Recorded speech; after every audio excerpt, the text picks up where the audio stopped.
Hey everyone, welcome to Smash and Grab Comics. This is Tyler, the self-proclaimed king of comics, and next to me is the mutton chops of comics, TR. Hello. How's it going, TR? Good, how are you? Good. And on with us tonight, we have Bueller from Comics with Bueller. Say hi, Bueller. What's going on, guys? Looking forward to being on Smash and Grab Comics. We're going to talk about some comics and some other great stuff, so should be a good time. Looking forward to it. Absolutely. I reached out to you because I've been a long-time viewer, but when you had a couple episodes where you mentioned Clara Meath, she's a longtime friend of ours. She lives here. She lives here in Sioux Falls now, where we live. And it just kind of felt like, oh, I should reach out to him, see if he'd want to do a show with us. Yeah, she's great. Are you guys familiar with Dakota Comics? That's yep. for sure. That's about an hour north of us. Nice. And we did want to touch on that. You have an unofficial variant for The Devil's Red Bride. Yep, that's correct. It comes out on Wednesday this week. Yeah, so that's coming out as soon as this episode drops, basically. There you go. Yeah, that's cool. Very cool. So, and how did that come about? That it was a Clara Meath cover? Was that what sold you on it, or? Yeah, that was pretty much it. I have a mutual friend. His name is Derek Magnus. I don't know if you guys know who that is, but he lives in Brookings, I think. Yeah, he was in charge of the Sioux Falls Con for quite some time. He didn't do it this year. He kind of retired. But he reached out to me a little over a year ago and kind of introduced himself and asked for some help in promoting the Sioux Falls Con. I said, sure, I'd be happy to. So we ran some promotions on my channel for Sioux Falls, and then me and Derek kind of became friends. Yep. And then when this cover came about, and that's actually how I was introduced to Clara, because I was a fan of Midnight Vista. That was the book she was working on with Elliot Rahal. Yep. And they were there. Elliot and Clara were there at the Sioux Falls Con, and so they took the 1 in 10 variant for the Midnight Vista. They autographed it for me and said thank you because I promoted that book quite a bit and stuff. So that's kind of how I met Clara. And then throughout the year, I talked to her here and there, and she actually sent us some books for giveaways, and she was very kind, and I really enjoyed talking with her, and I was a fan of her work. Unfortunately, there's not a lot of her work that's out there. That is true. She definitely deserves more projects on her table. Yes. Because I really enjoy her artwork, and I wish she had more visibility, and whatever I can do to help promote that or help get her name out there, that's what the selling point for this book was. So I love with the Midnight Vista. I was talking with Elliot not too long ago, and he was telling me that a majority of it is based in truth. An experience that he and his uncle or something, stepdad, a family member had together. And so then coupled with Clara's art, I mean, it was just this great combination for sure. Yeah. Yeah, it was really cool. I liked the whole sci-fi element of that book, so I was on board from the very beginning. It was my favorite book when it was coming out. Unfortunately, Aftershock canceled the book. I mean, there was more planned for it, so they wrapped up the story really quick, so it didn't get the ending it deserved. Yeah, agreed. But to jump on this one, Derek said, hey, there's a comic shop here called Dakota Comics. Yep. They want to do an exclusive. Hey, it's with Clara. Yep. Would you be interested in helping them out? I said, sure. That's whatever awesome. they need, let me know. So I called Rich. He's the owner of the Dakota Comics, and we talked for a couple hours, and he offered me, hey, if you want to get in on this and everything and possibly have some copies with my logo on it. Yep. And I said, I go, let me tell you something, Rich. Here's the thing. I go, if we do that and like say 100 copies have my logo on it, all my listeners are just going to want those. They're not going to want all the other ones. Yeah. Right. I said, how about you leave my logo off? You're the one paying for the books. You're the one who's paying for the artwork and all the stuff. We'll just call it an unofficial one. Yeah. I'll promote it. I'll back it. You're the one putting up the money. I don't want any money from it. If my logo was on, it'd probably be a little different conversation. But, I was okay with just give me the opportunity to share this with my audience and see what happens. And luckily, as of a couple days ago, he sold out of an initial 125 he put online. And he has more, and he added some more. He dedicated some more to online purchases. And the really cool thing is, and this is something I didn't realize, So I'm telling all these people to go to dakotacomics.com to get this book. Yep. Well, that's a regular comic book website, okay? Yep. He's got bunches of other stuff on there. Yep. So now all these people are just going to that website and buying other stuff. That's awesome. So he's getting a ton of business from that, just from the Clara thing, and then me telling people to go there. Yep. So it's working out twofold for him, and that's perfect. And that's great. As long as I can be a part of that, I was all on board. So we definitely have a relationship going forward, and we're going to do some more stuff together that will be quote official with my logo on it. So I'm looking forward to doing that. So worked out really well. And that's so great because especially right now with comic book shops are struggling at the moment. Things have been rough. So the fact that you're saying, I'll help you out, but leave me out of the money part. I mean, that's really telling of it. That's the whole vibe of your channel. Yeah. It's all about community, especially, when you're on with your buddy on the coffee and comics, you can really tell it's just all about the material, and it's not about my channel. You know what I'm saying? Yeah, it's about the love of comics and the enjoyment. I loved, oops, I made a mistake that I have to hide from the wife. That was a fun one. I really enjoyed that. We actually just got done filming the coffee video yesterday. We filmed it on Saturday and it comes out on Monday morning. Okay. And this one is the Q&A one. So basically people just ask questions, and there was literally about 100 questions. We answered every one of them. Wow. The video is like an hour and 40 minutes long. It's crazy. It's stupid. Nobody's going to watch it that long. But I was like, it's a Q&A. People took the time to ask us these questions. Let's just answer every one of them that we can. Whether it's an hour or 2 hours, I don't care. Let's just go ahead and do it. And so we did it. We filmed everything, and it's all in there. And, stuff like that came up, just like, are you in it for the money or something like that or stuff like that. So because I said, everything is, you can ask me anything you want. We're an open book, know, and Bob has a day job, he does this thing, and, he's got multiple things going on. Me personally, all I do is the YouTube thing. I was gonna say, is this your day job? Have you made it? Yeah. I mean, the only reason I've made it is because, my house is paid off. Yep. My car is paid off. Yep. If I didn't have those things paid off, I wouldn't be able to do it. Yeah. Right. But because those things are paid off and I don't have those expenses, then my cost of living is very low. Yep. So that being said, with what I do on YouTube, just the ad revenue alone, I can pay all my bills. Yep. And that's awesome. That was the goal, and I reached that earlier this year. So I was like, "Oh wow!" So I was pretty excited. So I appreciate you accepting our offer to be on the show. We're a comic book podcast where originally we started off just reviewing comics on a podcast. Now, in the last 3 months or so, we've been starting up our YouTube thing, just videoing our silly conversations, And then I watched a few of them before we came on here. So. Yeah, I got coronavirus, and that sort of put the halt to it for a little while. So our YouTube is just beginning, but our podcast has been going a long time, and I was looking at videos of yours, trying to come up with ideas that we aren't seeing yet. There's a couple other guys I've been watching too. Has YouTube been your preferred platform since the beginning when you decided you want to do kind of a media thing? I hate all the other stuff. I mean, I just flat out, I can't stand Facebook. Oh yeah. I'm on Instagram just because my kids showed me how to be on Instagram. Yep. And I try my best because people have said, "Hey, you need to be on Instagram," and stuff like that.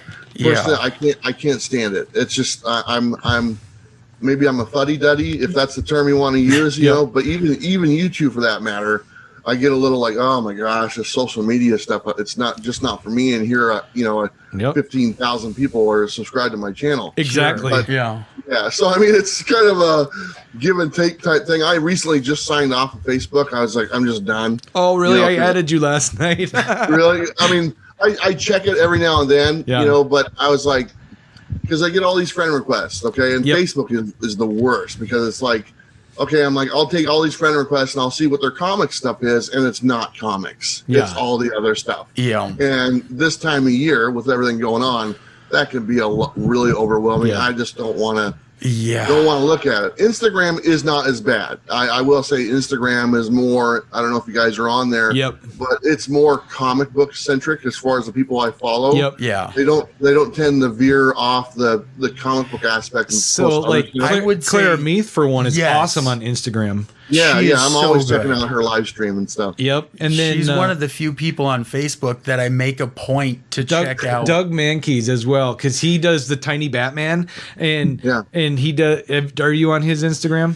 I think so, yeah. Okay, so he's got his little coffee sketches of the day, and they're tiny Batman in some kind of funny adventure. Yeah. You know? So I really like watching Doug's, but And actually, Instagram, I had two Mankey originals. One was Batman eating a donut and drinking an energy drink with a bendy Yeah. straw. And Nice. the other one was for Valentine's Day, where he's really happily reading a Valentine's Day card surrounded by animals. And I nice. saw both of those through Instagram, and I just contacted his rep, JJ, John very cool. Jesperson. Yeah. And yeah, I asked him if he ever sells them, put them aside. And I was lucky enough to get both of them. are you? Oh, that's awesome, man. Yeah. Do you know John Jesperson? I do not. I think I've heard of the name. Oh, I didn't know if I saw some recognition on your face. Yeah, Mankey's rep John lives here in Sioux Falls as well, so we're kind of close with him as well. I think Derek mentioned him before in Yep. conversation, so I Yeah. think that's why. Yeah. Yep, he's close with those guys up there for sure. So what was your entry into comic books? Have you been a fan for a long time? Well, I started as a little kid. I mean, just like Yep. 5 years old. Just literally, I'm 45 years old. I had to double check that just the other day, to be totally honest. Oh, I'm gonna be 40. I'm gonna be 40 next year. So I didn't know if I was 44 or 45. I had to That's ask funny. my friend because he's like 2 months older than I am.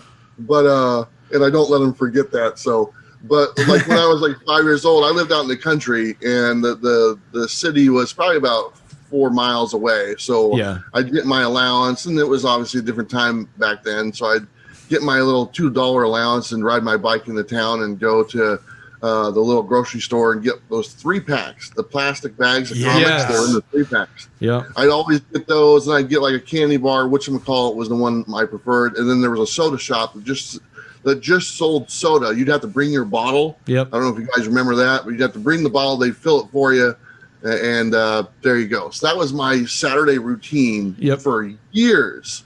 And I'd stop on the way home underneath the train tracks bridge and start reading my comics and stuff, you Yep. know. And I mean, that's where it started, you know, just that early. And as time goes on, and we actually hit on this on the video because that was one of the questions that comes up tomorrow. You know, as a kid, you look at things as though anything is possible. Like when I'm 5, 6 years old, I believe in Santa Claus. Okay, Yep. Mm-hmm. I believe that a kid can get bit by a spider and become Spider-Man. Yep. I believe that there's, you know, someone comes from another planet and he's Superman. Everything is possible when you're a kid. When you get older, you realize that stuff's not real. Yeah. But when you're young, it's like, wow, this is awesome. You know, this is so cool. I'm maybe I'll meet this person someday. And I can remember they used to have at Toys R Us little meet and greets of people just dressed up as the characters. Yeah, And to me, I they remember were the that. real deal. They were the real deal. That was fun. There was a Power Ranger one. that I It was remember. awesome. So Yeah. But, and they yeah, don't very- do stuff like very that young. enough. Because I remember Oh, there's that no- was Toys all- R Us is closed. Well, yeah, and also right now they can't because so many places are shut down. yeah. But I remember that used to be a much bigger thing when we were kids. They would, Oh, yeah. it was so dumb. It was just someone in a costume. Yeah. But for kids, it's so great. yeah. That's one of the things I love with Free Comic Book Day. Is Right. because most of the comic book shops do get like their 500 first. I was going to start cosplaying this year, and I was going to go. So as the- you made coronavirus. I was happen. going to go as the Peter Parker from the From Into the Spider-Verse. yeah. I was going to go as the schlubby Peter The Parker. old like, There you I go. mean, quasi-alcoholic. Yeah, looking. just a pair of sweatpants, you know, a Spider-Man shirt. Yeah. I don't even think it was his actual costume. I think it was like a printed T-shirt, if I remember Yep. right. So, when doing your channel, how do you decide on the different types of videos? What came first? I haven't gone all the way back in your history, but was it the weekly "Here's what's coming out this week" video, or more of the conversational stuff? The first thing that started was just basically showing some books on screen, just like comic haul videos, and that's pretty much the first couple months was like that. And then I went to a comic shop and I befriended the owner, and he's like, "Oh, I get my comics on Tuesday," because I was out of the comic book scene for like 20 years. I didn't know what was going on. Yep. And I literally, like, right before, like 2 months before I started doing comic book YouTube, is like 2 months before that is when I bought a comic book after 20 years. I mean, that's how fast it was. Literally, I went into a comic shop after 20 years not going into one. My friend told me a new shop opened up down the street. Yep. I went down the street, walked in, smelled the whole comic book air and stuff, and I was hooked after 20 years. Yeah. And I walked out with a stack of 50 centers. I went back the next day and the next day and the next day. And then I went home and typed in comic books on the YouTube. Yep. Saw some videos and said, I could do that. I can make a video. Yep. And pretty much that was it. So I was like literally 2 months from when I bought a comic book after 20 years, I was making videos. Were you just were you looking for something as a, were you already looking to make videos? You just didn't know what your content was yet, or? No, I was just looking for something in general to do because I wasn't doing. I was pretty much retired and just stay at home. My kids are older and not doing anything. And every day kind of blends together. You don't even know what day of the week it is when you're in that stage of your life, you know. And that's kind of what I was going through. So I mean, I've said this, and this sounds a little depressing, but I mean, I'm literally just sitting on the couch for the last couple of years until this. Yep. Just waiting. The next stage in life. And this is a ways away. Yep. The next stage in life is literally death. You know, as far as what do I have coming up next? Yep. And really, that's it. And that sounds horrible, you know, but literally, that's the state of mind I was probably in back then. Yep. And luckily, I found this, and I just kind of it brought me back to my enjoyment of the comic book hobby, and it's the hobby I've always liked. Out of all the hobbies I used to have. Yep. I collected baseball cards for a while. I like that, you know, but the comics were always special. I think, you know, I've always been just a collector in general. And, yeah, the comic books have been the one that have stuck around and I've done the most of. I wish I could call myself a collector, but I'm more of an accumulator. Yeah. You know, I don't know. Do you read, like, for myself, I buy weekly. I want to know what's going to happen next in Spider-Man and Thor and whatever. Do you seem to buy a lot more on, like, I don't know, more random? Yeah, there's the horrible impulsive part of me that just does sort of, oh, I like this one looking. Yeah. This seems neat. Yeah.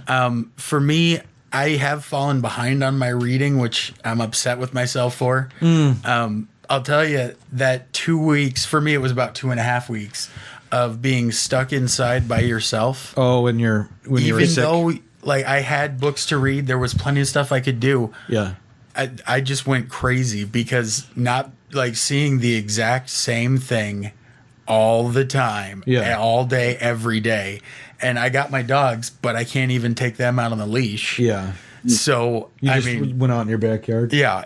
You get into this weird numbness of whatever you can do to make the day go by as quickly as possible. Do you read books weekly? I mean, are you continuing see what's next in the episodic stories, or? I do. You know, I probably read more than I ever have before. Yeah. To be honest, it's just, you know, for one thing, with the success of the channel, I've gotten some recognition from the publishers and stuff. Yep. So they're like, here, check out this book. You know, what's your thoughts on this book? So I get a lot of advanced copies. I get all my Marvel books on Monday. That's how you do it. That's what we wanted to. Yeah, we were going to ask you, like, how do you get your videos out so early? But we also didn't want to invade if it's a trade secret thing. Yeah. So we were like, do we ask him? Everything. I was like, I swear, Thursday, you had the video out for this coming Wednesday. I mean, I mean, maybe not that fast, but I mean, it was quick. Yeah, I mean, it's just, I mean, I source that material from all sorts of places, to be honest. I mean, there's multiple websites I hit up and you know, and just publishers themselves just send me the information and stuff. But from the stuff I can't find, I go hunting for it and put it together. And really, you know, I put those preview videos out. They come out a week before the new comic book day. Okay. In theory, you could put them out 3 weeks before. That information is available. Some of the independent titles aren't reliable as far as release dates, so you're probably going to get those wrong. That's about a 50-50 crapshoot on that, to be totally honest. Well, I mean, are you relying on the previews catalog heavily or not really? No, I don't really look at that. Yeah, that's kind of funny because the previews catalog, it's not really competition, but really that's what I'm going up against. I know, because I was going to say, I'm like, that's kind of already out there. I mean, it's not very, I don't think it's very accurate. I don't think anything's on time. It's also not entertaining. Your channel, I enjoy watching it. Oh, for sure. You know, like, there's just a, you know. It feels like work to find out information that feels tedious now that you've got it. I know. When they hand me my previews catalog at the store, I'm like, oh, God. It's that time of month again. Yeah. I mean, I enjoy the previews book, and I look at it, and I do use some resources out of there. But, you know, there's other things that are more easier to get straight to the point, because it seems like the previews magazines have a lot of fluff in it, and it's like you're really digging to find everything that you need. Yeah, exactly. I need a little bit more focused point to find the books I'm looking for to put out this video to do this stuff. So it's not something I go to all the time. I think if I'm looking for, because my preview video isn't really, it's not tremendously detailed. It's literally, here's the book. I call it the 4-second rule. The book is on screen for 4 seconds and I move on because there's hundreds of books coming out and I don't want to make a 2-hour video. I want to give you the information as fast as you can. You can go to your LCS, say, hey, how about this one? You know, and the big thing that I include on those videos is all the exclusives that you can get online, because a lot of people don't show those. And so I do a lot of research to go find all these ones that are just artists are putting, like Clara. Nobody would know that Clara was putting out that cover unless they were in Sioux Falls, okay, or unless they went to Dakota Comics. Now the whole world knows that she's doing that cover, you know, because people watch my video from all over the world. And that's kind of the way I look at it, and everyone has the opportunity to buy it, just not within that 50-mile radius of where that store is. So it works out for everybody. It's really cool. I mean, they're going to do some kind of promotion for it. Our store in Sioux Falls is Rainbow Comics, Cards, and Collectibles. Nice. So I think they're going to kind of promote it too for Clara. What's going on up in the Dakota store. She's done a whole bunch of stuff with them. She's done signings. She always does a lot of in-house stuff, so that's cool. And one of these days I'll get to meet her in person. I'm looking. She's very short. She's well, like what was it, a month ago? Her and I and TR had to run somewhere to get some equipment for an interview we were going to do with her, and so we all loaded up in my van, and she was sitting next to me, and I don't know if she could see out the van window. Well, that's funny. So that'll be fun because I'm pretty tall, so that should be. She's fun. She's so fun. She's just a great artist, a great person.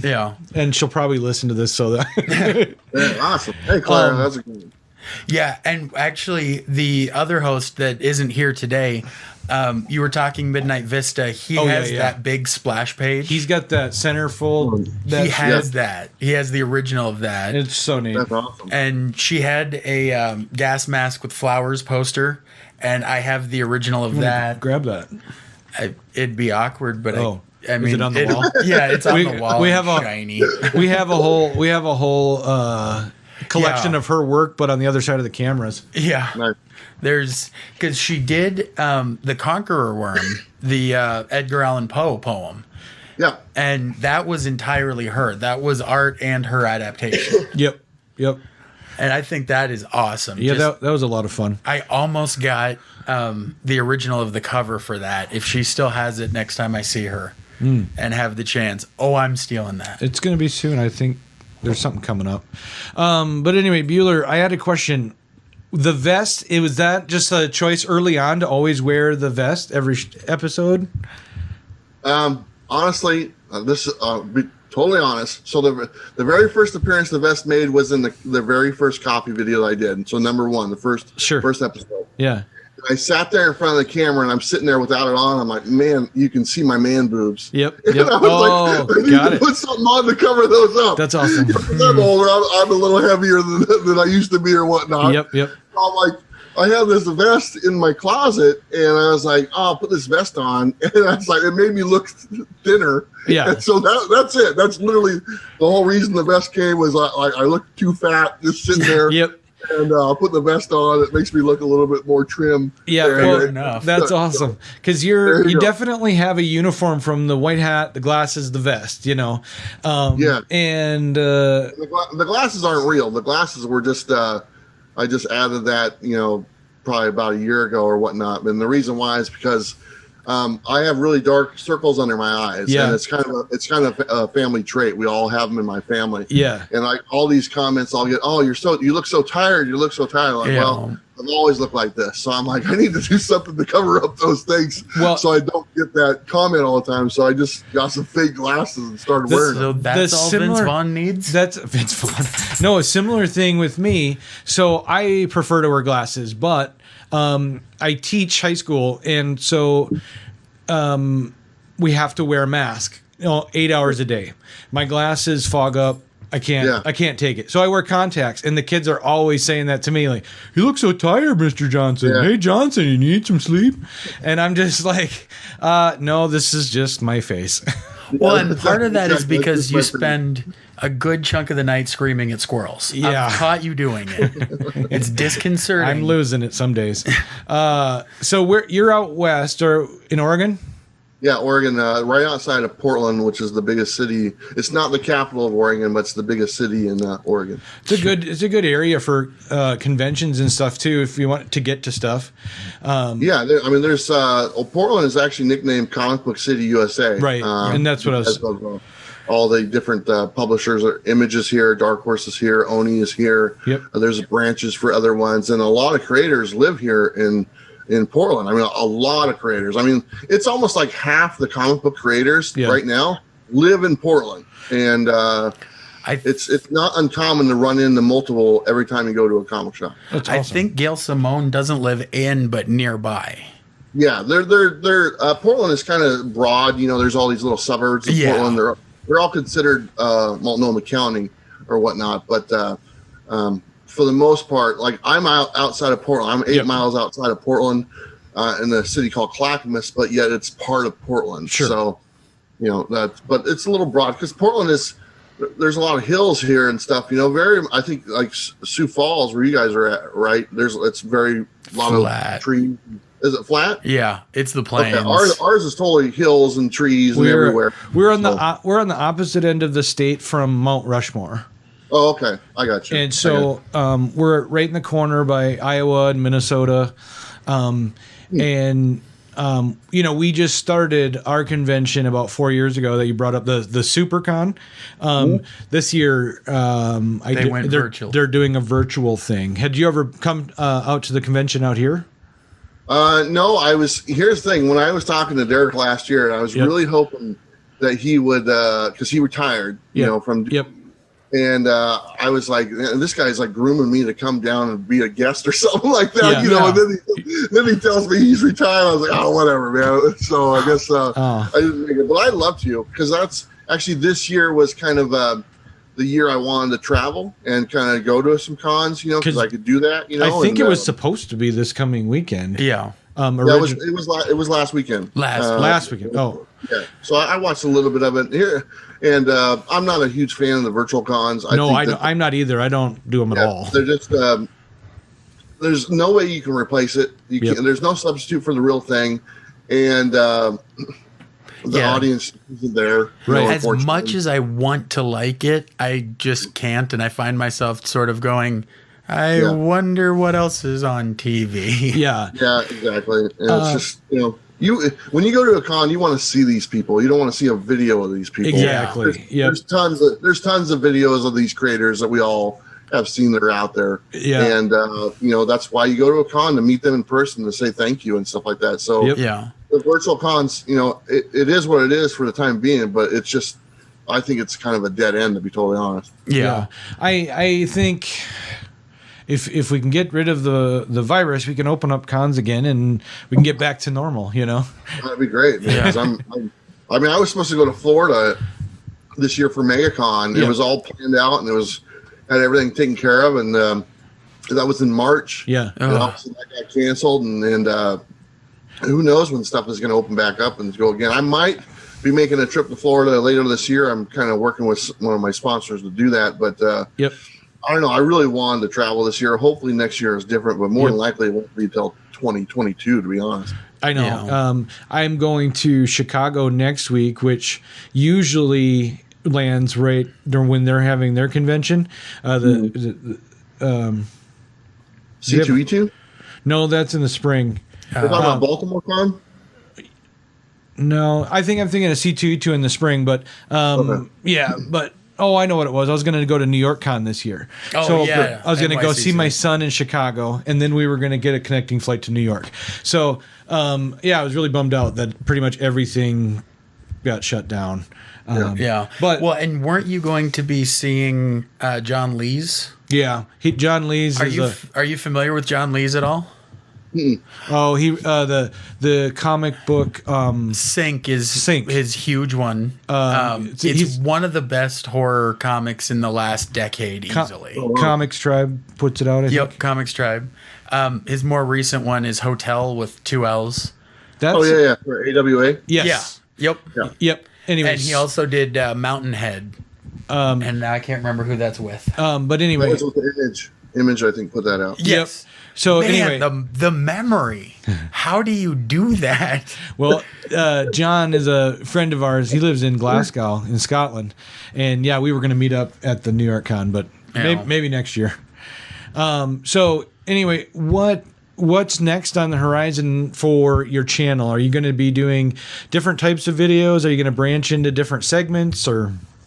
Here's the thing. I got plenty of ideas, and I've always had ideas, and I actually have different videos that I could do anytime I wanted to that actually have a really good sizable audience that I've done in the past. Yep. And right now I've kind of just found a really good balance between how much time I want to spend with my channel and how much time I want to spend with my free time. Yeah. And so I've actually cut down on my videos. So I only do like 3 videos a week.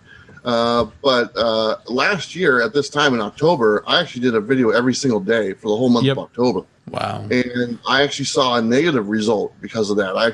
It was one of my lower months. Because you just were hammering people and they stopped.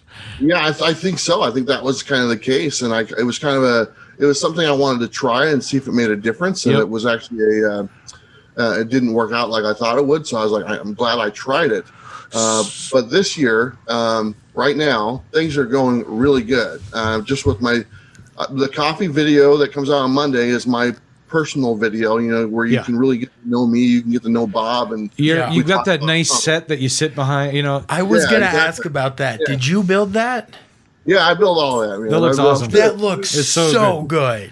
That is so good. I had a vision in my mind, and I was like, I really want to do something special and put this together. And I had everything was made out of recycled wood I had left over from building the fence. Oh, really? Oh, wow. Back, yeah. And I was like, I want to do this, and I drew out a picture, and I showed it to my mom, and she's like, oh, that looks pretty good. And so I got the tools and put everything together, and I was pretty happy with. Here's the thing: I actually made it. It's like 4 inches too tall. Is it? And you guys can't see it, but I had to make risers. I was gonna say you put a riser in the back. Yeah. Yeah, there's like this riser platform in the back, like this. That's fun. So we have to sit on that type thing, and I'm gonna get some new chairs that are just taller. That's the easiest solution. Sure. But right now, there's literally just risers in the back that are like 4 inches tall, and that was my fault. That's fun. And but nothing I could do. But yeah, it's just. So did you with just that video, the coffee video? Like I said, it's my personal one, and then I have my top 10 video that comes out on Tuesday. Yep. And that one is I kind of tell people it's like because my theme is like I'm all jacked up on coffee, and I say that line really fast, and I actually based that character on Tuesday off of Will Ferrell when he used to do the Saturday Night Live skit with the cheerleader. Yep. Where he would just be like, okay. Yeah, he was just nuts, and he just talked really fast. So literally, when you watch that top 10, I'm trying to be the cheerleader Will Ferrell. like he does, like Will Ferrell does for his team. Yeah. And so that's kind of what that is. And then Wednesday is my preview video, and that's just a straightforward Well, preview video with all the books. That preview video is the reason I got onto your channel a while back. Just because it was easier for me to watch your video, jotting down the ones that I was going to pick up, as opposed to going through Diamond's website looking for through their list, and it was more entertaining. So then, you know, I'm jotting down, okay, I'm going to get that, and I'll start if you said something about whatever cover, by whatever artist, and I'm like, okay, Mark Bagley. Anytime you say Mark Bagley, I want one of those. I'll put a check mark. Yeah, nice. And so, that preview video does really well, and I actually have a lot of comic shops that play that on a loop. They do at their store, because I purposely do that video. And I say, hey, these are books coming to comic shops and online. I say that line so it's generic, so anyone can use it. Yep, sure. It's not. And so a lot of shops just play it in the background, and all day long from Wednesday on. So, I don't mind. It was nice because I actually got to meet a lot of these comic shop owners because they came to an event called Comic Pro, which is a yearly, it's almost like it's not really a union, but it's kind of like an unofficial union for comic book shop owners. Yep. And they meet like once a year for a convention. They talk strategies and all this stuff. They had it here in Portland in February this year. And so I actually went to that because one of my sponsors had a booth set up there.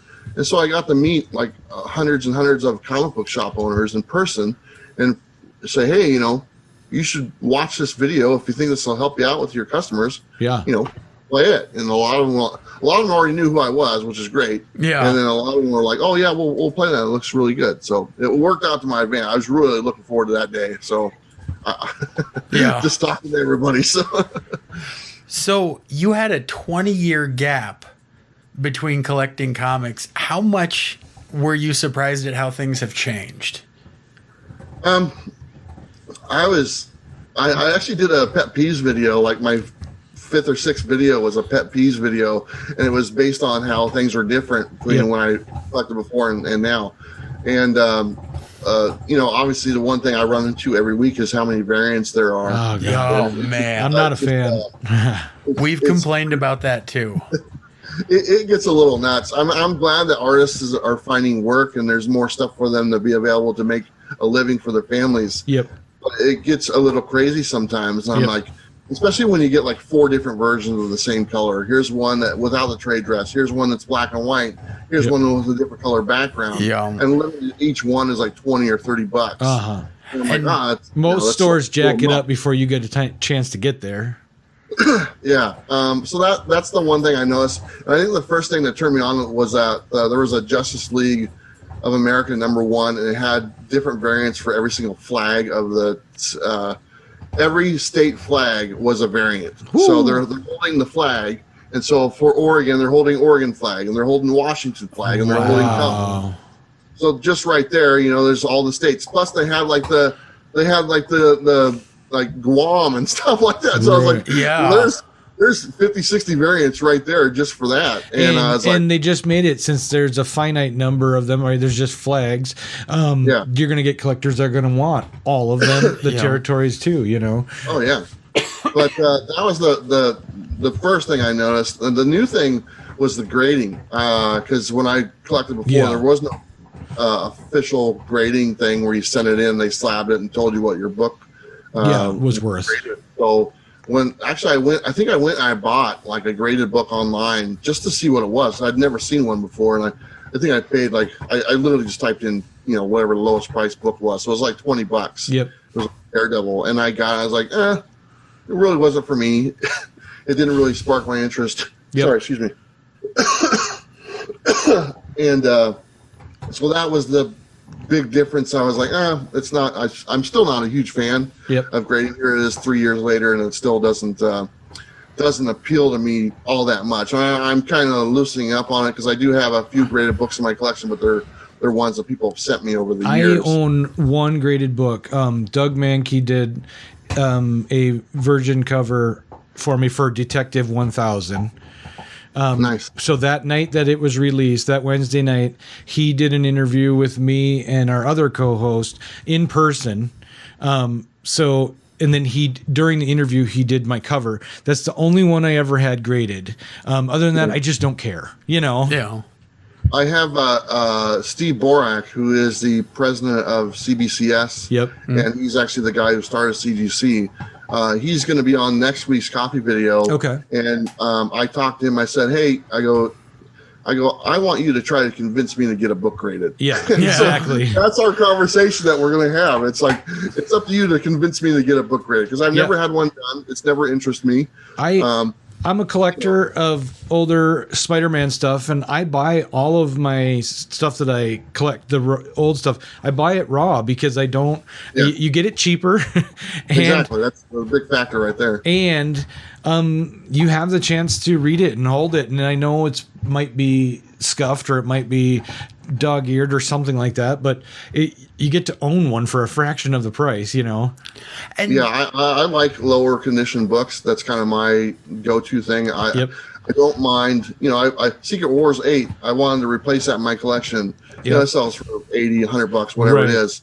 I found a copy of it that was literally missing a chunk out of the cover that was the size of a dime. Yep. And the guy was selling it for $5. I was like, I'll take it. That's perfect. I don't even want it no more. I just want that one. Yeah. And I'm okay with that. I actually like books with a little bit of wear and tear or love to them. Yeah. So I mean, it's what I prefer. So that's why for me, grading doesn't really mean much, because I don't need a company to say, hey, your book is a 4. I'm like, I don't care. It's perfect to me. So yeah. And you're not are you a reseller at all? Do you resell your stuff? No, not really. I mean, the only thing I really sell is I have my Bueller boxes, which is kind of like my grab bag boxes, but even those are like dirt cheap. Yeah. They're like, you know, I don't have any available now, and I haven't had any for a while just because I haven't been able to buy any books because everything's still shut down. And there was like a quarterly convention here called Frankenstein. I would always go and just load up on books, and that would, you know, I was be able to make some boxes. But my mystery boxes are literally 11 books, 11 to 14 books for $14. Okay. So I'm not making a lot of money on these. And it's a good deal for the incentive for the viewers. So yeah, and the nice thing is, my LCS,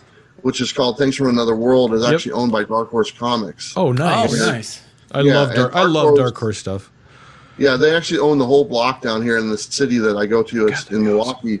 And they don't sell any back issues. So as soon as their issues are done, after 3 months, they just dump them for like pennies on the dollar. Wow. So I have a nice little, you know, I'll buy. I mean, I think like the perfect example was Detective Comics 1000. Yeah. I bought a stack of those for 35 cents a piece. Wow. And it's stuff like that that I can get from them because they don't care. They don't care if it's a hot book because they don't sell back issues. They just sell the cover price, whatever it is. If it's selling for $30, on the secondary market, it's $3.99. You know, whatever. God, that'd be nice.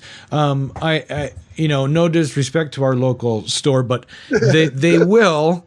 If a book, you know, if a variant is going for $20, by the time you get there, it's $20. You know, they do. There are times where they will do on some of the real rare variants. Yeah, they'll do a cover price limit one per customer type thing. Yeah. Oh, nice. So I do appreciate when they do that. That way, more of the books are getting to people who will enjoy them. Hopefully. Yeah, but you know, I know they.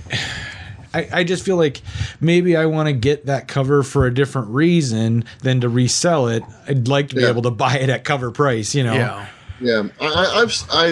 I've sold some books like an auction on my channel before, but literally I haven't done that since March. Yeah. And I've only done like 3 or 4 auctions total. Yep. And the reason I was doing them back then is because I wasn't making enough through the YouTube channel to pay my bills. Yep. And so I needed to supplement my income somehow. So that's why I was doing them. Yep. As soon as I didn't need to do the auctions, I'm not like greedy for money. You know, I'm a McDonald's guy, you know, happy or value meal type thing. I don't go to like the expensive restaurants. Yeah. So I don't need to make a lot of money. So as soon as I didn't have to do the auctions, I just stopped doing them. Yep. And once the ad revenue caught up to what my expenses were, I'm good to go. So, but you are still you are still keeping up with that side of it because you know, I just saw here's $50 worth or 50 books worth at least $100 $100+ Well, those videos I've done, like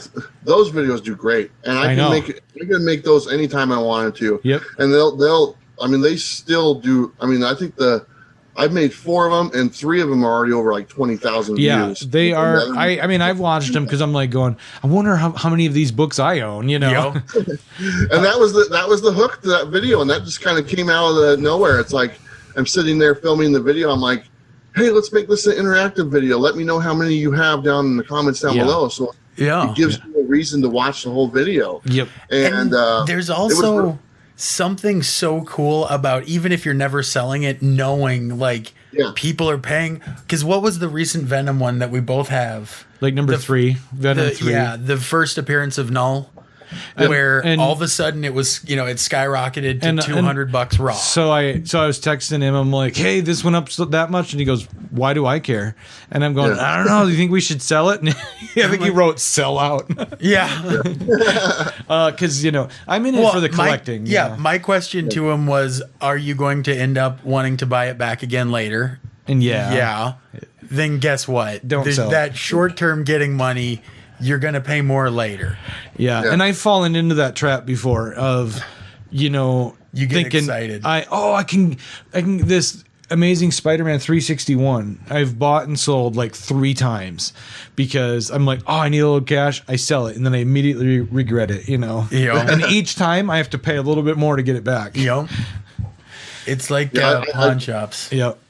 I don't really, like I said, I don't really resell when I made those videos, when I was looking up stuff, I'm like, I hardly have any of them. I think on one video I had 6 of them. Yeah. And another video I had 2 out of the 50. Yeah. Wow. And I was like, it didn't matter. And that's the thing about those type of videos. I asked myself a long time ago, because I was making haul videos and they were costing me money to go out and buy these books to make these videos. And I'm like, I need to come up with a way to make videos where I don't have to go and buy all these books, just all the time. And I'm like, there's got to be a better way. And I'm like, well, I figured out different types of videos to where I can still talk about books, but I don't have to have them in my collection. Yeah. And that's what those ones are, and they're just comparison videos. That's all. All my videos is just literally information that anybody can find. I just present it in a fun, entertaining way. You've just compiled it for us. I present it so it looks nice. Yep. It's fun and entertaining. But it's nothing. There's no secrets. It's literally go to eBay. There it is. That's what it's sold for. That's all I'm doing. I'm just taking that information and sticking it together and going from there. When I started this as a podcast, that was exactly what I wanted to do. Was I wanted to buy my Wednesday books and I wanted someone to talk about them with. And then we're just going to record it, And for a long time, we just were reading horror comics. This was like 2017. So the boom in indie horror comics was huge. Like Baby Teeth came out. There was one called like a Noah's Ark, Dark Ark. That's what it was. Cullen Bunn had done that. And like I loved anything Aftershock. And then now we're branching way more out into interviewing people, having chats about random comic book related subjects. And And we actually had Clara Meath on for our 150th episode. Yep. Clara, she's how many episodes do you guys have? On a podcast, we are at this is 155. Oh, there you go. That's awesome, man. Congratulations. Yeah, thank you. In the podcast, that's what I was asking about your platform of YouTube, because in the podcasting world, we've got a lot of numbers. In the way the downloads. Yeah, in the comic book genre. Oh, sure. You know what I mean? But in YouTube, obviously nobody watches our videos. So, but you've said that you do it because it's convenient, or you like this as an outlet. Has there been a lot of benefits to YouTube over? Have you jumped into what's that other video? TikTok. Oh no, don't TikTok. Listen, I'm on TikTok for my dog, and he's got 30,000 followers. Yeah, sure you are. You're on there for other reasons. No, yeah.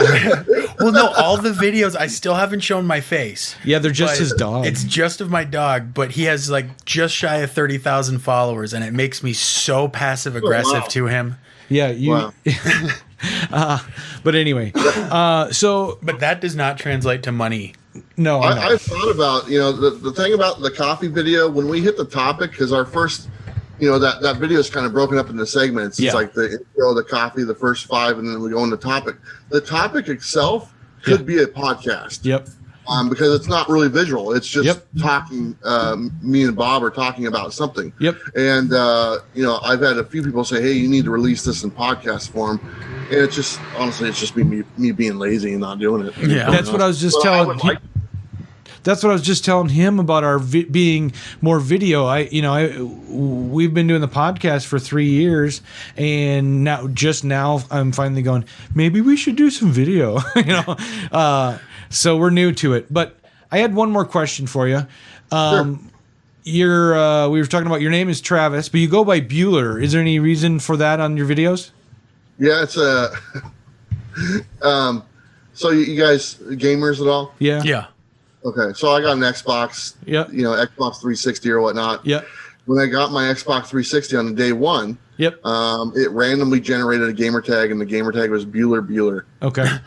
And I was like, oh, that's cool. So I kept it because that's how the gamer. You can make your own gamer tag, or Yep. it'll randomly generate one for you. Right. Yep. So it just did that. And I was like, oh, that's pretty cool. So I started playing games. Yep. And everybody called me Bueller as I was playing Destiny or whatever online game I was playing. Yep. Sure. And so that's what I was just used to being called. And then eventually, when I wanted to make the channel, I was like, okay, I need to come up with a name and something that sounds good, and comics with. And I did some research as far as like how to have a good channel name, and stuff, because it has to have the word comics. Yep. And I'm like, what do people type in on search? And people type in comics with Batman or comics with Superman. Oh, you went with the B.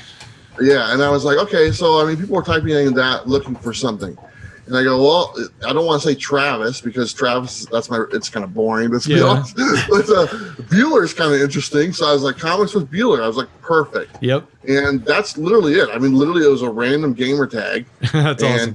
I was like, that fits, Yep. and. No. And that's crazy. how it came across, just like that. So, I'm pretty happy I did that. And right now, it's like if you type in, I've worked on this quite a long time to get this really high in search. But literally, if you go and type in comics and then space bar, I'm on the top 10. That's awesome. It's comics misexplained is like the first 9. Okay. And then I'm the 10th one. Huh. And I'm like, cool. That took a long time to get there. So I was pretty happy. So that helps out a lot when it comes. Literally, you type in the word comics and my name pops up. So that's great. I mean, Yeah, that's awesome. to generate that. We never had any names. I mean, the show originally started with myself and our third host. His name is JP. So he already had initials. And then when we invited TR to come on with us, I'm like, oh, someone else with initials. So I'm still just Tyler. So I'm with you on the boring name. I'm like, ugh. My brother. Well, I did a lot of research, on stuff when I decided to go all in on the YouTube channel and stuff. Yep. I did a lot of research on stuff and just how things work. Yeah. And because I wanted to reach as much of an audience as I can get. Yep. Exactly. And that research took a long time, just names and different titles of videos that are interesting, and thumbnails. I mean, everything from top to bottom. I spent months to try to figure out everything that works and everything that doesn't work. I can remember Bob. He came to me, and when I first met Bob, he had a channel that people didn't even know about. I was like, what's the name of your channel? And he goes, it's called Fortress of Popitude. And I go, I get it. It's kind of, a thing on, the Fortress of Solitude or whatnot. I go, who's typing in Fortress of Popitude in the search engine? Exactly. Yeah. And he's like, it's very nobody. specific. Yeah. And he's like, yeah. I go, he's like, I go, you need to come up with another name. And he's like, well, I want to do pretty much more than just comics. I just kind of want to do everything. And I go, great, that's your name, Everything Comics. He's like, oh, that's pretty good. And I go, there you go. Yeah. Yeah. So, it's just stuff like that, just thinking about things that kind of make sense. Yeah. What people look for, what would, what's better than other stuff. And, if you do the research, you'll find it, and it makes a difference, man. It really does make a difference. We didn't really think about that too much. Our other host, he just had always wanted to name something smash and grab, whatever. And so when I came to him with an idea for a show, he said, yeah, let's do it. Can I name it? I'm like, okay, sure. And that's what we had. And, I've never really liked it or disliked it. It's always just been, oh, that's what we're calling it. you know? It's got the word comics though in it, doesn't it? Yeah, Smash and Grab Comics. Yeah, I mean, that's a must. Yeah. But I liked it that it was ambiguous so that you didn't know what about comics we were going to talk about, because it's lend itself so that we could change the format of the show a little bit to expand beyond just new weekly comics, know. Exactly. But comics with Bueller. I mean, you can literally do anything with that comic related, or even just nerd culture in general. Yeah, I mean, this company sent me like this little mystery box, and it had like pins and cards in it and stuff. Yeah. We showed it last week on the coffee video, but I looked at Bob. I go, I would never probably buy this, or whatnot. But I mean, I know there's an audience for it out there. They wouldn't be making a product if there was no audience. So I'm like, okay, I'll show it. But I think I even said in the video, I go, this really isn't my cup of tea. But if you're interested, go check it out or something like that. And I always figure if someone's going to take their time to send me something, and I can at least give them a part of my time to kind of show it off. Or, exactly. Sure. Yeah. So, TR, did you have anything else you wanted to ask Bueller? Yeah, I had. He literally wrote stuff down. I'm just off the top of my head. So you drink coffee near comics? How dare you? Yeah, that is kind of a cringe-worthy thing. I'm like, oh my god, really? don't spill. Oh, see, I never actually got that. People say that, they get all nervous because they're like, oh, he's going to spill in his comics. Yeah. I get that all the time. Really? That's funny because I just said that to be a jackass. I didn't really mean it at all. I get it all the time. So I get the impression of the big two that you prefer Marvel. Is that off base?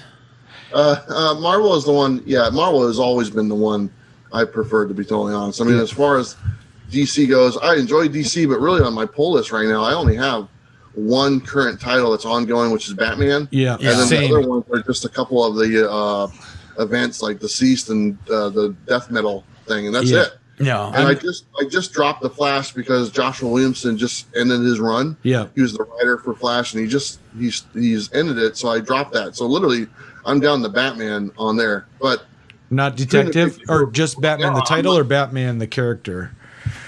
I like Tinian, the writer. Yep. And that's why I'm on it. You know, and he's got like 4 or 5 books out right now, and 3 of them are top books. Yep. Yeah. I really enjoy so. I am a much more of a Marvel guy, but we're at TR's house, so that's why you see most Joker things. I in the past was much more DC. Currently, you're talking about the current stuff. There's so much more that I'm excited for that's coming up. Like I'm gonna say it wrong. King in Black. Oh, the King. Is that the Null story? Yeah, the Venom one. Yeah. I'm really excited about that. I've been enjoying a lot of the Venom stuff that they've been doing. Well, welcome aboard. Marvel is putting out some great stuff. But I mean, for me, when I think DC, I think of like Gail Simone's Secret Six or the George Perez Wonder Woman stuff, and that stuff is just iconic to me. And Marvel, when I think of the older stuff, I just tend to prefer DC. I think I'm realizing now. That's why in my mind I have the preference. There's a lot of great, there's a lot of great history with Marvel too. Yeah, there is. And when you start digging into it, it's like a wormhole because it's so big, the Marvel universe. But I'm way more into Independence right now. I've Independence 10 times more than Marvel and DC. I mean, no offense to either of those. And as far as Marvel books, I think I got about 6 or 7 Marvel books on my pull list, and a couple of those are really just obligation ones, to be totally honest. Just because I don't like Captain America the story. I think it's been pretty bad, but I enjoy the Alex Ross covers, so that's really the only reason I'm picking up that book. Because Alex Ross, who is and the reason I like Alex Ross is, for one, he's a Portlander as well. He was born in Portland, so I'm kind of cool. I'm a huge independent fan too. What's new out for you that you really enjoy? Well, I just got a copy of Devil's Red Bride. Yep. So you like the story?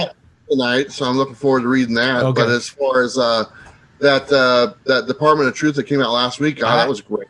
I liked it. I liked it a lot. The artwork was a little tough at the beginning, partially because it was so scratchy, Ben Temple Smith kind of style. Yeah. Right. But once you got past that and got used to what the characters are going to look like, the story was great. Yeah, the story really shined in that. Did you read it?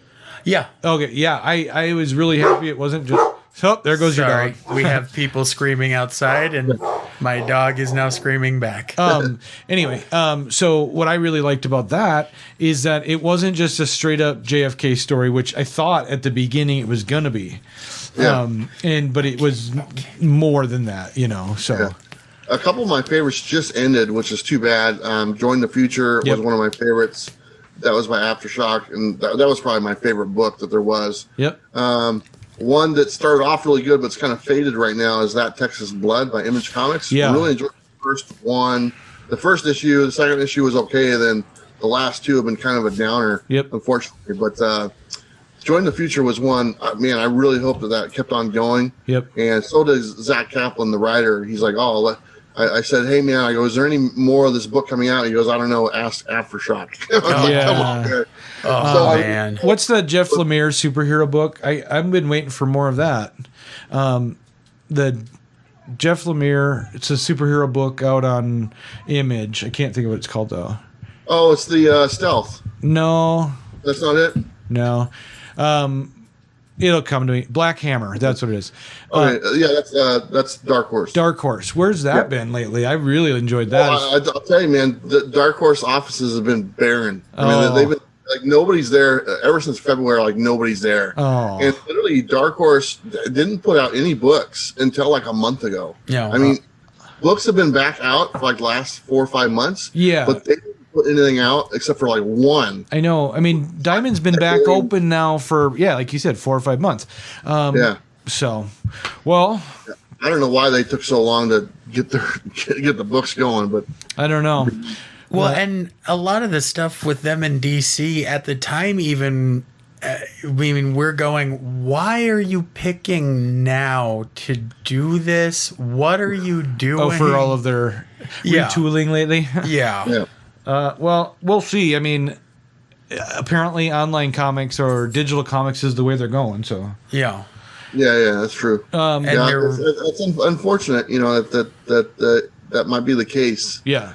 But I remember talking to Bob, and I said, I could totally see this around this time next year. There's only 5 physical digital copies there's only 5 physical books that DC puts out. 5 titles.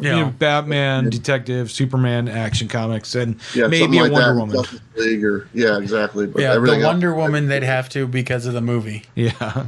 Yeah. If that ever comes out. Yeah. The 1984 one? Yeah. Okay. Which that's their strategy. I think they haven't even filmed it yet. They're just keep announcing it and delaying it to add sales. Who's ever in their marketing department or the PR department's got to step up the game lately, though. Yeah. They need a win right now. Well, and I thought, Three Jokers, when that first started, I thought it was supposed to be a weekly. I'm glad we got the second one, but yeah, that's a great book. It is. There's only 3. There's only 3 books in that, so we got one more to go. I've enjoyed that. Yeah, very good. We've been saying that it's, I would say, Killing Joke level. Yeah, you brought it up last week. I don't know if I'd say it as I prefer it to Killing Joke, but it's going to be that iconic, I think. Yeah, I'm looking forward to the final issue for sure. I mean, that's one book. I said this. The panels are so small in that book, and it's a black label format, and I'm not a fan of the magazine size black label. But for that book needs to be in the magazine size because the panels are so small and the word bubbles are so small. Yep. And I actually have a hard time reading it. Yeah. So they get a little bit bigger so I can see it because they do the nine panels. Yeah, on pretty much the whole thing. So I mean, so a little bit bigger. Great. And the first issue, it was the 9 panels per page, and the first, I think, 3 or 4 pages were all just scars. And then how he got him in the next panel, and then another scar and how he got that. Yeah, exactly. So anyway, well, we thank you a lot for coming on the show. When I send out invitations or emails to people, I'm going, well, I hope they don't think I'm a total weirdo. I'm serious. I do want to talk. Yeah, we really appreciate you being on. So everybody, all of our listeners, if you aren't already subscribed, it's Comics with Bueller on YouTube, and it is a fantastic. Bueller. Anyone? I think so. Bueller. Bueller. Yeah, I should know that, right? Yeah. So anyway, what's kind of nice for you is you aren't on others. Well, you are on other social media. I just saw you on Facebook. But is there any other things you want to promote before we say goodnight? Just check us out on YouTube. That's the main thing. That's the money maker right there. Yeah. But right now we're putting out videos Monday, Tuesday, Wednesday, and we're gonna try to maybe add one on the weekend or something like that. But I think if you're a comic book fan, I think you're gonna enjoy it. And I just want to say thank you to you guys for having me on. I always enjoy talking comics. So anytime I get an opportunity to take a break from editing videos and just talk about comics, well, I enjoy it. You said that in your email. You said, anytime on Sunday works for me. I'll just be doing my video. I'm like, okay, cool. Yeah. That's pretty much what I do all day is just edit videos. So that can get tedious because for me, when I know what everyone's about to say already, like I have to force myself to focus because I'd rather get new information than think, oh, I said something stupid there or whatever. Yep. Well, Bueller, thank you very much for coming on and for Smash and Grab Comics, everybody. This is Tyler. This is TR. And go ahead, Bueller. And I'm Comics with Bueller, and this has been a fantastic show. Thank you, gentlemen. Later.